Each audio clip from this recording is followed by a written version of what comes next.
Hello hello, क्या हाल चाल। तो आप सभी प्यारे प्यारे भाइयों और प्यारी प्यारी बहनों का स्वागत है आपके अपने इस भैया वाले चैनल पे। तो बच्चे सोच रहे होंगे कि मास्टर आज का पढ़ाने जा रहे हो।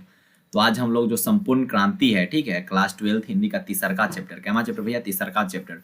उसका समरी समरी बोले तो एक्सप्लेनेशन, ठीक है, मतलब इस चैप्टर में क्या क्या बातें हैं, साथ में ऑब्जेक्टिव और साथ में सब्जेक्टिव भी पढ़ने जा रहे हैं। बच्चे सोच रहे हैं मास्टर आपका पेन कुछ ज़्यादा गाढ़ा है, थोड़ा पतला करो।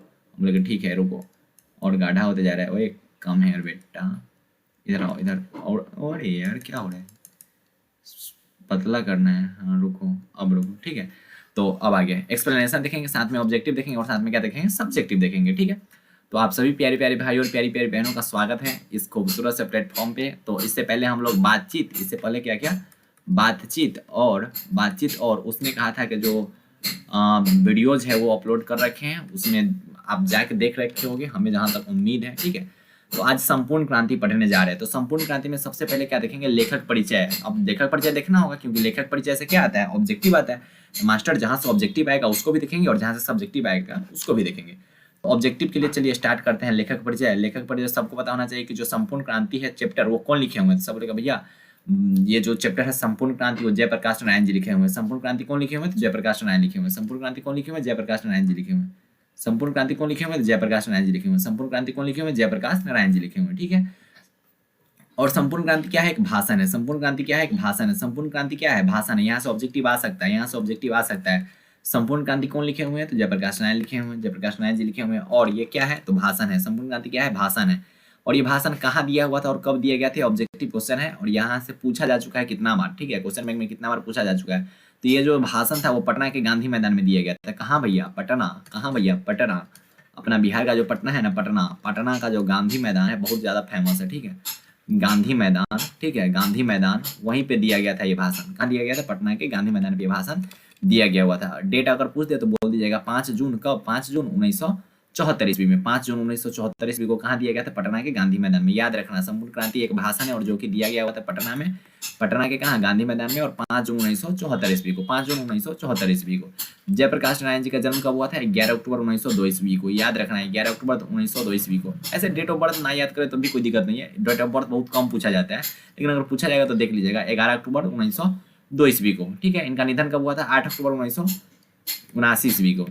देखो एक चीज और बता रहे हैं, देखो ऑब्जेक्टिव आपके पास कितने आते हैं? 100 ऑब्जेक्टिव क्वेश्चन आते हैं। 100 ऑब्जेक्टिव में से कितने करने रहते हैं? 50 ऑब्जेक्टिव करने रहते हैं, ठीक है। तो तुम कहला जाओगे डेट वगैरह पे? डेट वगैरह पे क्यों जाओगे? पहले तो कोशिश करना कि ग्रामर, अगर जो चैप्टर आप ग्रामर पढ़ रहे, ग्रामर का इजी क्वेश्चन आता है, ग्रामर का पहले जो पढ़ रहे हो उसको कंप्लीट कर लो। उसके बाद बुक सेक्शन का जो भी आता है, कहानी से या फिर कविता से जो भी इजी क्वेश्चन आते हैं उसको कंप्लीट कर लो। उसके बाद आना डेट वगैरह पे। तो हमको लगता है कि अगर उतना कोई कर लेता है, ग्रामर का क्वेश्चन कर लेता है और बुक का थोड़ा बहुत कहानी से रिलेटेड क्वेश्चन कर लेता है, तो हमको लगता है कि डेट वाला क्वेश्चन वो कर भी नहीं करेगा, डेट वाला क्वेश्चन पे आई भी नहीं करेगा, बहुत ईजी क्वेश्चन रहता है, ठीक है। डेट वाला पे डेट वाला क्या हम रटने जाएंगे? डेट वाला की जगह पे अगर हमको कोई ऐसा याद है जो हमको करेक्ट आंसर पता है तो उसको टिक करेंगे क्या। अब देखो जयप्रकाश नारायण जी का जन्म स्थान कहाँ था? तो सिताब दियारा गांव में। कहाँ था? सिताब दियारा, सिताब दियारा, सिताब दियारा। जयप्रकाश नारायण जी का जन्म स्थान कहाँ था? सिताब दियारा। जयप्रकाश नारायण जी के माता का नाम क्या था? फूल रानी। क्या था? फूल रानी। और पिताजी का नाम क्या था? हर्षु दयाल। याद रखिएगा, पिताजी का नाम हर्षु दयाल, एक बार पूछा जा चुका है। पिताजी का नाम क्या है? हर्षु दयाल। माता जी का नाम क्या था? फूल रानी। माता जी का नाम क्या था? फूल रानी। शिक्षा आरंभिक घर पर, शिक्षा प्रारंभिक शिक्षा उनके घर पर हुई थी। आगे की शिक्षा के लिए वो पटना कॉलेज गए थे, ठीक है। आगे के लिए वो कहाँ गए थे भैया? पटना कॉलेज में गए हुए थे। फिर 1922 ईस्वी में शिक्षा प्राप्ति के लिए अमेरिका गए। आपसे पूछा जाएगा कि शिक्षा प्राप्ति के लिए कहाँ गए, तो आपको टिक करना है अमेरिका गए थे। कहाँ गए थे? अमेरिका गए थे। और कब गए थे? 1922 ईस्वी को। कब गए थे? 1922 ईस्वी को। कब गए थे? 1922 ईस्वी को। याद रखिएगा कब गए थे, कब गए थे? 1922 ईस्वी को। कब गए थे? 1922 ईस्वी को। और कहाँ गए थे? तो अमेरिका गए थे शिक्षा प्राप्ति के लिए। कहाँ गए थे? शिक्षा प्राप्ति के लिए अमेरिका गए हुए थे। कब गए हुए थे? 1922 ईस्वी को। ये ऑब्जेक्टिव पूछा जा चुका है, ठीक है, ऑब्जेक्टिव पूछा जा चुका है, ठीक है। माँ की अस्वस्थता के कारण वो पीएचडी नहीं कर पाए, ठीक है। माँ की अस्वस्थता के कारण वो पीएचडी नहीं कर पाए, ठीक। तो अगर पूछा जाएगा ना, अगर अगर अगर लेखक परिचय से क्वेश्चन पूछा गया तो ऊपर का जो भी है ना, एक ये भी पूछा जा सकता है कि जयप्रकाश नारायण जी के बचपन का नाम क्या था? बचपन का नाम देखो, बचपन का नाम जो बचपन का नाम उनका था बाउल। बाउल क्या था? बाउल।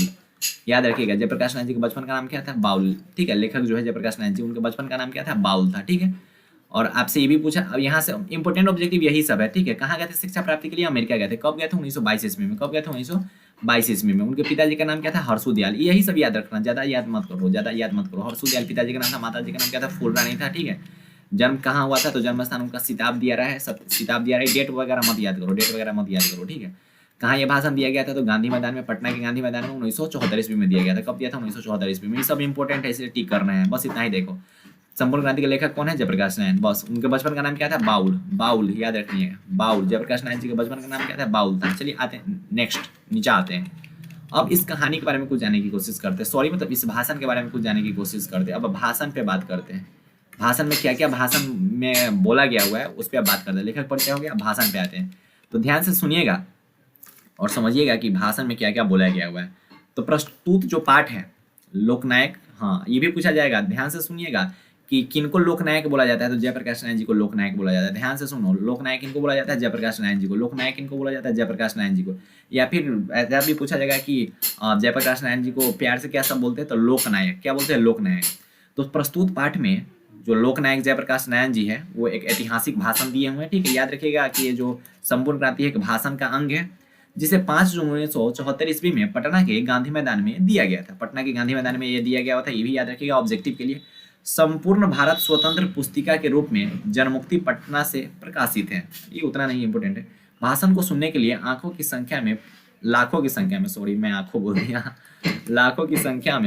संख्या में लोग पूरे प्रदेश से आए हुए थे, जिसमें युवाओं का बोलबाला था। जिसमें क्या था? युवा बहुत ज्यादा थे और युवा पीढ़ी के लिए ये बात ज्यादा करके किए हुए नारायण जी, मतलब लोकनायक जी। नारायण जी कहते हैं कि अगर दिनकर जी और रामवृक्ष बेनीपुरी जी होते तो उनकी कविता भारत के नव निर्माण के लिए क्रांति का कार्य करती। लेकिन आज वो हमारे बीच नहीं है। और बिल्कुल सही है। देखो जब हम लोग गुलामी में थे, तो जो हमारे हिंदी के कविता जो लिखते थे, ठीक है, कवि लोग, वो कविता के माध्यम से हम लोग को मोटिवेट करते थे, ठीक है। उनका कविता अभी भी देखो ना, 10th में ऐसा कविता लिखा गया है, 12th में भी एक आध कोई ऐसा कविता है जो मोटिवेट करता है, ठीक है, जो जनता को जगाता है कि तुम किसके पीछे मर रहे हो, किस शासन में तुम जी रहे हो, आओ अपना कुछ देखो, ठीक है। तो पहले जो थे वो कवि लोग जनता को कविता के माध्यम से मोटिवेट करते हैं। क्यों? क्योंकि जो अंग्रेज लोग तो हिंदी समझते नहीं थे। अंग्रेज लोग उतना हिंदी समझते नहीं थे और शुद्ध हिंदी में कविता लिखा जाता था, ठीक है। उसको हिंदी में लिखा जाता था, उसका भी हिंदी अर्थ निकालना पड़ता था। तो ये जो है ना, हाँ, तो अगर पूछा जाए कभी, तो कवि का भी बहुत रोल है, ठीक है। कवि का भी बहुत रोल है हमारे ये जो आज़ादी का दौर था उसमें बहुत ज़्यादा रोल था, बहुत ज़्यादा मोटिवेट करते थे, ठीक है। तो वही वो बता रहे हैं कि अगर वो हमारे बीच अभी नहीं है दिनकर जी और रामवृक्ष बेनीपुरी जी, अगर वो रहते तो कविता के माध्यम से क्या करते हैं? नए भारत को क्या करते हैं? और ज़्यादा विकसित करते। जयप्रकाश नारायण जी कहते हैं कि यह जिम्मेवारी मैंने मांग के नहीं लिया, मुझे यह जिम्मेदारी युवा पीढ़ी द्वारा सौंपी गई हुई है, ठीक है। उनको युवा पीढ़ी पे बहुत ज़्यादा भरोसा था। वे कहते हैं कि मैं नाम का नेता नहीं बनूंगा, मैं सबकी बात सुनूंगा, लेकिन अंतिम फैसला मेरा होगा। हाँ, ये बहुत इंपॉर्टेंट लाइन है चैप्टर का, कि हमेशा बोलते हैं कि देखो मैं सबकी बातें सुनूंगा, ठीक है, जो बोलेगा सबका सुनूंगा, लेकिन फैसला क्या होगा? हमेशा मेरा होगा। और ऐसा लाइफ में भी करना चाहिए सबको। सुनो सबकी करो खुद की। लेखक ने अपने परिवार की गरीबी के बावजूद अमेरिका में अपने बलबूते पर पढ़ाई की तथा वापस आकर कांग्रेस में शामिल हुए। अगर पूछा जाए कि वापस आके वो किस में शामिल हुए, तो याद रखिएगा कांग्रेस में वो शामिल हुए। वापस आने के बाद, अमेरिका से वापस आने के बाद कहाँ शामिल हुए? तो कांग्रेस में शामिल हुए। अमेरिका गए तो ये बहुत कुछ इनको करना पड़ा, ठीक है, बहुत मेहनत करना पड़ा। जयप्रकाश नारायण जी जो थे, उनसे मिलने बहुत सारे नेता आए और सबने उन्हें एक तरफ लोकतंत्र की शिक्षा दी तो दूसरी तरफ जुलूस को रोका गया। लेखक कहते हैं कि ऐसे लोगों को शर्म नहीं आती जो एक तरफ लोकतंत्र की बात करते हैं और दूसरी तरफ लोकतंत्र को अपने पैरों से कुचलते हैं। लेखक के कुछ मित्र उनका और इंदिरा जी का मेल मिलाप करवाना चाहते थे। लेखक के जो कुछ मित्र थे वो इंदिरा जी से इनका क्या करना चाहते थे? मेल मिलाप करवाना चाहते थे। लेखक कहते हैं कि मेरा इंदिरा जी से व्यक्तिगत झगड़ा नहीं है, बल्कि उनकी गलत नीतियों से मेरा झगड़ा है, ठीक है। इनको ऐसे भी सिस्टम से इनको बिल्कुल झगड़ा नहीं है, सिस्टम के जो नीति है, ठीक है, रूल और रेगुलेशन से इनको झगड़ा है, ठीक है। लेखक ने कई बार बापू और नेहरू जी को भी आलोचना में किया है। और ये किसी का मतलब, ये जो गलत करते हैं ना, इनको जहाँ पे लगता है कि कोई गलत कर रहा है तो वहाँ पे वो आवाज उठाते हैं, चाहे वो कोई भी रहे। लेखक कहते हैं कि मैं आज राजनीति में भ्रष्टाचार बढ़ा है। लेखक कहते हैं कि आज राजनीति में भ्रष्टाचार बढ़ा है, जिसका प्रमुख कारण चुनाव की चर्चा है। बिल्कुल सही है। आज के लोकतंत्र में जनता को इतना ही अधिकार है कि वो चुनाव करे, ठीक है। लोकतंत्र में चुनाव के बाद अपनी प्रतिनिधियों पर जनता का कोई अंकुश नहीं रहता है। बिल्कुल सही है, चुनाव हुआ उसके बाद जनता का कोई वैल्यू नहीं, उससे पहले तो पैर पकड़ लेता है, लेकिन चुनाव के बाद कोई वैल्यू नहीं है। उस मतलब ये सब चुनाव से रिलेटेड बातें बताई गई है। लेखक के अनुसार प्रेस तथा पत्रिका प्रतिनिधियों पर अंकुश लगाती है, लेकिन हमारे देश में इसका बहुत अभाव है। ठीक है, हमारे देश का पता है कि मीडिया जो है, हमारे देश का मीडिया, वो मीडिया एकदम टॉप लेवल का है, 62वां नंबर स्थान रख ले शायद। मीडिया की अगर बात किया जाए तो मीडिया लोग को मतलब ही नहीं रहता, एकदम नेता के पीछे लगल रहता है, नेता के पीछे एकदम लगल रहता है। हम तो एक चीज गेस करते हैं कि अगर किसी भी मीडिया वाले को ना, किसी भी अगर मीडिया वाले को अगर इंटरव्यू के लिए भेजा जाता है कि जाके मोदी जी का इंटरव्यू लीजिए, ठीक है, कि आप जाइए मोदी जी का इंटरव्यू लीजिए, तो पता चलता है कि इंटरव्यू लेने की जगह पे ना, अगर या फिर किसी स्टार को भी भेजा जाता है कि जाइए मोदी जी का इंटरव्यू लीजिए, तो वो पता है क्या पूछते हैं कि आम जो है, आम आम आप कैसे खाते हैं, आप जो ये ड्रेसवा पहने हुए हैं, ड्रेस बहुत आपके ऊपर अच्छा लग रहा है, ये कहाँ से मंगवाए हैं ये ड्रेस, हमको भी एक पैक मंगवा दीजिए। अरे यार, तुम जा रहे हैं इंटरव्यू लेने तो सरकार पर सवाल उठाओ ना, हाँ, कि आप ये चीज़ बोले हुए थे, ये चीज़ क्यों नहीं पूरा किए। ठीक है, तो इसीलिए हमारा देश कुछ थोड़ा बहुत इस सब मामला में पिछड़ा हुआ है, और मीडिया इसी कारण है। मीडिया पे तो पता चलता है कि लाइव टेलीकास्ट चल रहा है, उसके बाद एक बात है ना, मीम्स भी बना हुआ है कि पेटीएम पर 2,000 रुपये प्राप्त हुए, उसके बाद पता चला कि कहाँ गया, क्या हुआ, पता नहीं चलता है। ठीक है, खैर ये सब मजाक की बात है, ऐसा कुछ नहीं है, और बाकी अंदर की बात क्या है वो तो सिस्टम जाने। लेकिन हाँ, जो भी पूछने जाते हैं तो वो पता चलता है कि वो क्वेश्चन पूछने की जगह पे ही पूछते हैं कि आम आप कैसे खाते हैं, आप शादी क्यों नहीं किए हैं। अरे पूछो ना कि आप जो वादा किए हुए थे 2014 के इलेक्शन में, वो वादा क्यों नहीं पूरा किए। आप बोले हुए थे कि 2019 में फिर हम ये काम करेंगे, तो ये काम क्यों नहीं किए। 2018 में आप बोले हुए थे कि हम स्मार्ट सिटी बनाएंगे, तो क्यों नहीं बनाए। तब मजा आएगा ना। अब जाके पूछते हो कि आम कैसे खाते हैं, ये कैसे करते हैं, वो कैसे करते हैं, इसको बोलते हैं। इसी कारण तो और थोड़ा बहुत पीछे है, तो इस सब पे थोड़ा ध्यान देना चाहिए। ठीक है, मीडिया लोगों को, लेकिन ध्यान नहीं देगा। पता सबको पता है कि अगर मीडिया ज़्यादा इधर उधर करेगा तो मीडिया वाला के बस चैनल खत्म, कहानी खत्म, टीआरपी बंद, एडवर्टाइजमेंट बंद, एड्स मिलना उसको बंद हो जाएगा, कहानी खत्म हो जाएगा वहाँ से उसका। तो सबको डर लगता है। खैर अब बात की बात है, वो सब तो मीडिया का काम है, जाने सरकार, हमारा काम है पढ़ाई करना। चलिए ऑब्जेक्टिव सेशन पे आते हैं। देखिए इतना से बच्चे बोलेंगे मास्टर इतना से पूरा कहानी क्लियर नहीं हुआ था। हाँ बिल्कुल नहीं हुआ होगा, ठीक है, पूरा कहानी पढ़ने के लिए आप बुक पढ़िए, लेकिन इतना से क्या हो, बुक पढ़िएगा तो पूरा चीज क्लियर हो जाएगा। ठीक है, और इतना से क्या हुआ कि ओनली इंपॉर्टेंट चीज पढ़े हैं, लास्ट टाइम में ओनली इंपॉर्टेंट चीज पढ़े, उतना ही जितना से हो जाए।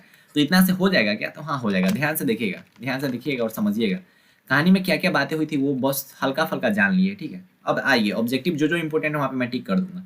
किसने कहा था कि अभी ना जाने कितने मीलों इस देश की जनता को जाना है। महात्मा गांधी, डॉक्टर राजेंद्र प्रसाद, जवाहरलाल नेहरू या फिर लाल बहादुर शास्त्री। तो ये कथन जो है वो जवाहरलाल नेहरू जी का था। ठीक है, ये कथन किनका था, जवाहरलाल नेहरू जी का। जवाहरलाल नेहरू बोले थे कि अभी न जाने कितने मीलों इस देश की जनता को जाना है। कौन बोले हुए थे, जवाहरलाल नेहरू जी बोले हुए थे। नेक्स्ट क्वेश्चन पे आते हैं, किस अस्पताल में दिनकर जी का निधन हुआ था। अपोलो नर्सिंग होम में, अपोलो अस्पताल में, या फिर श्री राम नर्सिंग होम में, पीएमसीएच पटना में, या फिर विलिंगडम नर्सिंग होम में। तो किस अस्पताल में दिनकर जी का निधन हुआ था। तो अपोलो में नहीं हुआ था, श्री राम नर्सिंग होम में नहीं हुआ था, पीएमसीएच में नहीं हुआ था, पीएमसीएच पटना ना, विलिंगडम नर्सिंग होम में हुआ था। विलिंगडम नर्सिंग, ऑप्शन नंबर डी इसका करेक्ट है। अगर कोई पूछे कि किस अस्पताल में दिनकर जी का निधन हुआ था, तो बोलिएगा विलिंगडम नर्सिंग होम में। जयप्रकाश नारायण को किसका दलाल कहा गया था, ये तो याद होगा सबको। जयप्रकाश नारायण जी को किसका दलाल कहा गया था, तो अमेरिका गया था इसलिए बोला गया था तू अमेरिका के दलाल है भाई। तो ऐसा कुछ नहीं था, लेकिन बोला गया है अमेरिका के दलाल। जयप्रकाश नारायण के स्वास्थ्य पर निगरानी रखने वाले डॉक्टर का नाम क्या था। Doctor Rahman, doctor Irfan, doctor मकबूल, या फिर डॉक्टर एजाज। तो जयप्रकाश नारायण जी का स्वास्थ्य का ख्याल जो रखते थे उन डॉक्टर का नाम था doctor Rahman. Option number A इसका करेक्ट है। डॉक्टर रहमान जी जो थे वो जयप्रकाश नारायण जी का ख्याल रखते थे।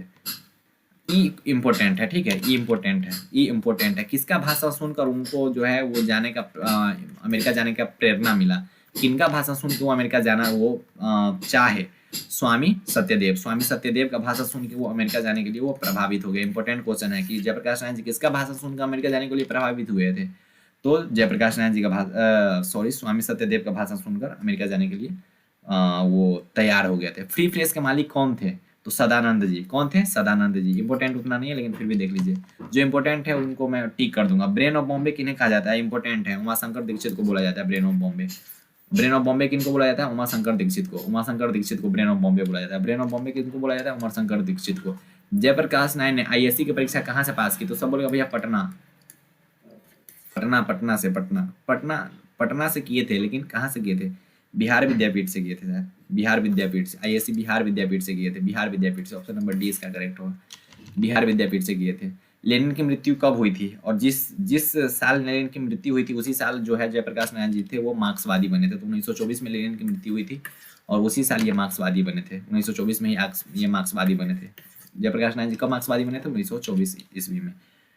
फणीश्वर नाथ रेणु की पुस्तक इनमें कौन सा है, फणीश्वर नाथ रेणु की पुस्तक इनमें कौन सा है, सत्यकाम नहीं, कुरुक्षेत्र नहीं, ये भी नहीं, मैला अंचल, मैला अंचल किनका है भैया, किनका है मैला अंचल, तो फणीश्वर नाथ रेणु का है, फणीश्वर नाथ रेणु का है। 1974 में बिहार प्रदेश के मुख्यमंत्री कौन थे, 1975 में बिहार प्रदेश के मुख्यमंत्री कौन थे, Abdul Gafoor, Abdul Gafoor, Abdul Gafoor, Abdul Gafoor, option number B इसका करेक्ट है। किनका होगा, ऑप्शन नंबर बी इसका करेक्ट होगा, अब्दुल गफूर थे। इंपॉर्टेंट उतना नहीं है, इंपॉर्टेंट जो है वो मैं टिक कर दूंगा। लोकनायक के नाम से किनको जाना जाता है, इंपॉर्टेंट है, कितना बार पूछा जा चुका है, जयप्रकाश नारायण जी को, जयप्रकाश नारायण जी को, जो इंपॉर्टेंट है वो टिक कर देंगे। जयप्रकाश नारायण जी का जन्म कब हुआ था, तो सब बोलेगा भैया 1902 ईस्वी में हुआ था, 1902 ईस्वी में, 11 अक्टूबर 1902 ईस्वी में हुआ था। ऑप्शन नंबर ए इसका करेक्ट है। इंपॉर्टेंट उतना नहीं, जो इंपॉर्टेंट है वहाँ टिक कर दूंगा। इंपॉर्टेंट एक बार पूछा जा चुका है, जयप्रकाश नारायण जी की पत्नी का नाम क्या था, तो प्रभावती, प्रभावती, प्रभावती, इंपॉर्टेंट है ये, ठीक है, इंपॉर्टेंट है, प्रभावती उनकी पत्नी का नाम था, क्या था, प्रभावती, प्रभावती, क्या था, प्रभावती। नेक्स्ट क्वेश्चन पे आते हैं, रिकंस्ट्रक्शन ऑफ इंडियन पॉलिटी किनकी रचना है, तो जयप्रकाश नारायण जी की रचना है। रिकंस्ट्रक्शन ऑफ इंडियन पॉलिटी किनकी रचना है, जयप्रकाश नारायण जी की रचना है। इंपॉर्टेंट उतना नहीं है। प्रजा सोशलिस्ट पार्टी का गठन कब हुआ था, उतना इंपॉर्टेंट नहीं है, लेकिन देख लो 1952 में हुआ था, ठीक है, टिक कर देते, लेकिन ये इंपॉर्टेंट नहीं, इंपॉर्टेंट है उस पर देखते हैं। हाँ, जयप्रकाश नारायण जी को भारत रत्न कब मिला हुआ था, तो 1998 ईस्वी में मिला था। इंपॉर्टेंट है, इसको रट जाइएगा, 1998 ईस्वी में भारत रत्न मिला हुआ था जयप्रकाश नारायण जी को, 1998 ईस्वी में जयप्रकाश नारायण जी को भारत रत्न मिला था। उर्वशी किनकी रचना है, तो दिनकर जी के, रामधारी से दिनकर, रामधारी से दिनकर की रचना है उर्वशी, उर्वशी रामधारी से दिनकर की रचना है। माटी की मूर्ति किनकी रचना है, तो रामवृक्ष वेणुपुरी, रामवृक्ष वेणुपुरी, इंपॉर्टेंट उतना नहीं। दिनकर जी किस लिए प्रसिद्ध थे, साहित्य रचना के लिए, संगीत के लिए, ना भैया मूर्ति निर्माण के लिए, ना उपन्यास लेखक के लिए, तो ये साहित्यिक रचना के लिए वो फेमस थे, ठीक है, साहित्यिक रचना के लिए फेमस है। ऑप्शन नंबर ए इसका करेक्ट है। नेक्स्ट पे आते हैं, जयप्रकाश नारायण को सब क्या बोलते हैं, सब बोलेगा भैया ये तो हमको पता है, नहीं बोलेंगे, लोकनायक बोलते हैं सब, ठीक है। जयप्रकाश ने संपूर्ण क्रांति का जो भाषण है वो कहाँ दिया था, सब बोलेगा भैया पटना में दिए थे, 1974 ईस्वी में दिए थे। ऑप्शन नंबर डी इसका करेक्ट है, पटना के 1974 ईस्वी में दिए थे, ठीक है, पटना में 1974 ईस्वी में। जयप्रकाश नारायण के बचपन का नाम क्या था, हम तो पहले ही बता दिए थे कि बाउल था, बाउल था, ठीक है।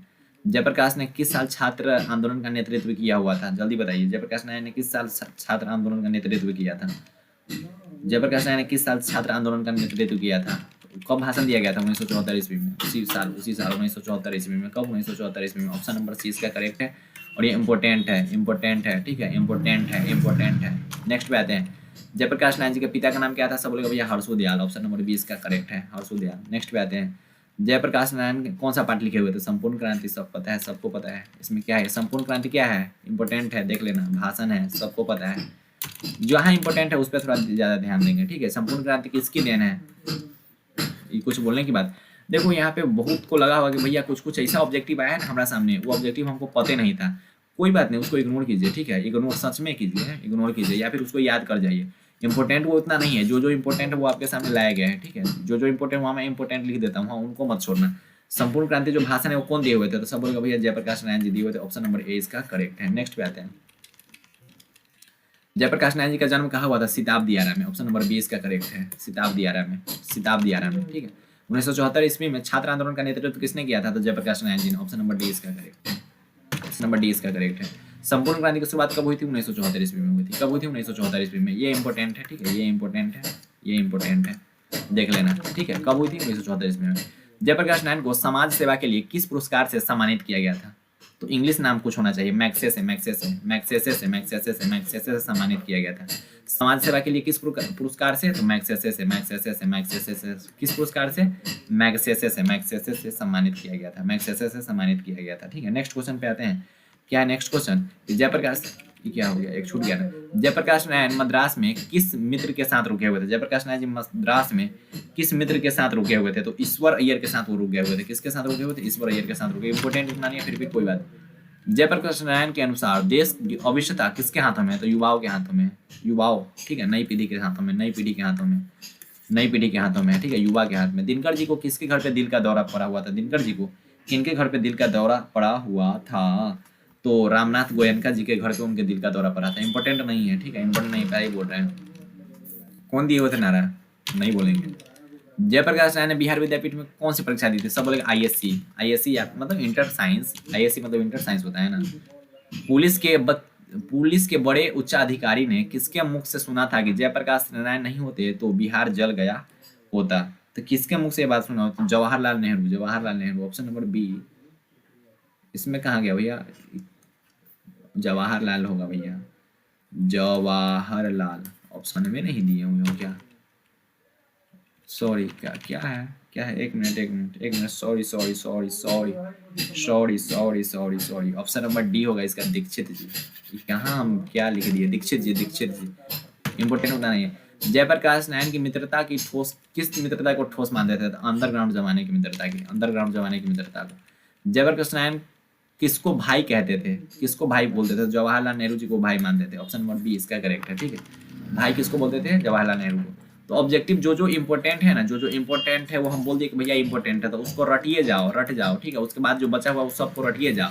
देखो आपको मैं बोल रहा हूँ कि यहाँ पे एक्सप्लेनेशन पढ़े हो तो लगा हो कि भैया इतना ही पढ़े हैं, तो इतना ही पढ़े तो आप जाके बुक का रीडिंग दे दीजिए एक बार, थोड़ा बहुत पढ़ के रीडिंग दे दीजिए पूरा। और ऐसा है तो, लेकिन इतना इंपॉर्टेंट है, जो इंपॉर्टेंट है वही यहाँ पे लाए गए, जहाँ से क्वेश्चन आते हैं वही यहाँ पे लाए गए हैं। ज़्यादा डिटेल वे में हम नहीं पढ़े, वो हम पहले ही बोल रहे हैं, क्योंकि जो इंपॉर्टेंट है वही पढ़े। अब सब्जेक्टिव यहाँ पे दुइये को इंपॉर्टेंट है इस चैप्टर का, जो बार बार पूछा जाता है, इसलिए दो ही यहाँ पे लाए हैं।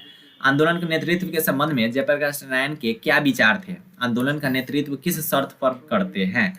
तो ये इंपॉर्टेंट है, ठीक है। VVI है, कितना बार पूछा जा चुका है। और एक और है कि जयप्रकाश नारायण जी कम्युनिस्ट पार्टी में क्यों नहीं शामिल हुए? तो ये भी इंपॉर्टेंट है, ठीक है। ये भी VVI कितना बार पूछा जा चुका है।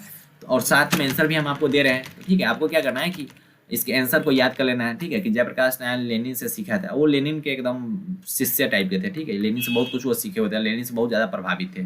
जयप्रकाश नारायण जी जो थे वो लेनिन से बहुत ज़्यादा प्रभावित थे। जो गुलाम देश वहाँ के कम्युनिस्ट हैं उनको हर चीज आप पढ़ के याद कर लेना, ठीक है। इंपॉर्टेंट है, लेकिन बार बार पूछा जा चुका है। अब कोई बोलेगा कि मास्टर यहाँ पे दुइये को सब्जेक्टिव लाए हो, अरे इंपॉर्टेंट है बस, इसको देखो ना, इसको देखो ना। आगे ऑब्जेक्टिव बोलोगे मास्टर हम सब ऑब्जेक्टिव नहीं हुआ है, तो हम मानते हैं इससे नहीं हुआ होगा, लेकिन जो इंपॉर्टेंट है वो हो गया होगा। और जो इंपॉर्टेंट है वही, क्योंकि देखो समरी हम ऊपर जो लिखे हैं उस समरी में हम बस इंपॉर्टेंट वाले लाइन ही और इंपॉर्टेंट वाले टॉपिक्स ही बताए हैं। तो आपको लगा होगा कि बहुत कम है, लेकिन ऐसा कुछ नहीं है। वो इंपॉर्टेंट है, उसी से ऑब्जेक्टिव और उसी से इंपॉर्टेंट वाले सब्जेक्टिव आएंगे, ठीक है। उसी से इंपॉर्टेंट वाले ऑब्जेक्टिव और उसी से इंपॉर्टेंट वाले सब्जेक्टिव आ रहे होंगे। तो आपको क्या करना है कि अच्छे ढंग से इसका रिवीजन करना है। और जो इंपॉर्टेंट है, देखो यहाँ पे देखो सब पे टिक कर दिए थे पहले ही से कि इंपॉर्टेंट है ही, भले हम इसका ऑब्जेक्टिव नहीं ला लेंगे लेकिन इंपॉर्टेंट है। तो जो इंपॉर्टेंट जहाँ पे कर दिए है ना उसको रटिए जाओ, वहाँ से क्वेश्चन आएगा तो आएगा। तो संपूर्ण क्रांति भी खत्म हो गया, ठीक है। हम लोग के पास टाइम कम है, इसलिए हो सकता है कि हम लोग फास्ट थोड़ा कवर कर रहे हैं और ज़्यादा डिटेल वे में नहीं पढ़ रहे हैं, लेकिन हम जितना पढ़ेंगे उतना ही, जितना से हो जाए। अब ज़्यादा गहराई में क्यों पढ़े, कोई फायदा नहीं है भाई, इसमें ज्ञान थोड़ी मिल रहा है। हिंदी इंग्लिश में कुछ ज्ञान मिलता है, हाँ फिजिक्स केमिस्ट्री मैथ या बायो रहता तब कोई बात है कि चलो ज्ञान के लिए पढ़ रहे, लेकिन हिंदी इंग्लिश में उतना कोई ज्ञान वगैरह के जरूरी नहीं है। हाँ कितना से काम हो जाएगा बस उतना ही पढ़ेंगे, ठीक है। संपूर्ण क्रांति में कितना से काम हो जाएगा? तो जो इंपॉर्टेंट जो ये सब है उतना से काम हो जाएगा, इंपॉर्टेंट ऑब्जेक्टिव से काम होगा, और जो इंपॉर्टेंट सब्जेक्टिव उतना से काम हो जाएगा। बाकी इस चैप्टर में क्या क्या हुआ था आपको अच्छा ढंग से बता दिया गया था कि जयप्रकाश नारायण जी क्या क्या यहाँ पे बोल ले थे इस चैप्टर में, ठीक है। तो आप सभी प्यारे प्यारे भाई और प्यारी प्यारी बहनों को ऑल दी वेरी बेस्ट। और आपको क्या करना है, अच्छे ढंग से पढ़ाई लिखाई करनी है, ठीक है। अच्छे ढंग से आपको क्या करना भैया, पढ़ाई लिखाई करनी है। और जो इंपॉर्टेंट वाले बताए हैं उसको रट लेना, तो रट लेना, इंपॉर्टेंट है, ठीक है। तो ऑल दी वेरी बेस्ट प्यारे प्यारे भाई और प्यारी प्यारी बहनों, केडी भैया बाय बाय, टेक केयर, जय Hind, all the very best, love you all.